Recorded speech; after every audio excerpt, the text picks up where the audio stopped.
like I liked Obi-Wan a lot, but there's some things that went on in there that I like. I really am not the biggest fan of the idea that they fought one more time between when he left it with Mustafar and then because in episode 4 it's like they haven't run into each other. They don't even know if he's still alive for like it makes you feel like it's the 20, 25 years in between. But then now you know they saw each other 10 years before that. Then. And then also where Obi-Wan meets the young Leia. Right. Like, Leia kind of talks about him fondly, about how, you fought with my father in the Clone Wars and whatnot.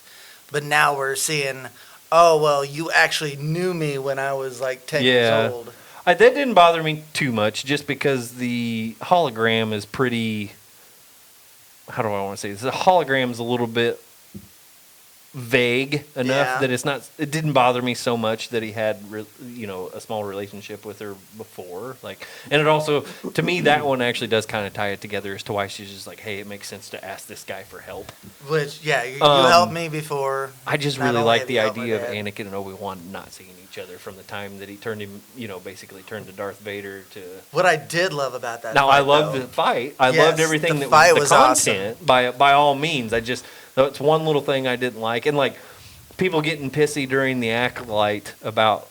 Now, I will say this. I was a little bit bummed because whenever I went into the Acolyte, I thought it was like 1,000-ish years before episode 1, and then you find out it's 100-ish years. But when initially watching it, when I thought it was 1,000 years before then realizing it was 100 years, I thought it was cool because the way that they kind of visually present everything to you is like almost feels not that far away from our current time.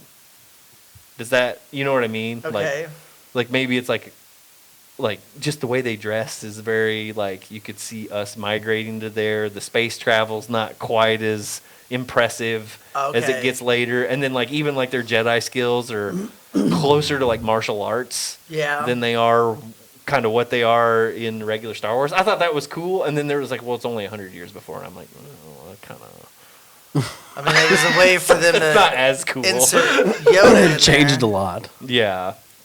Well, and then people are pissy because I can't ever remember how to pronounce his name. Mindu, but Kiadi. Oh, yeah. People are really pissed off about that. The dude with the cone head, 7 head. Yeah, cone head. Yeah.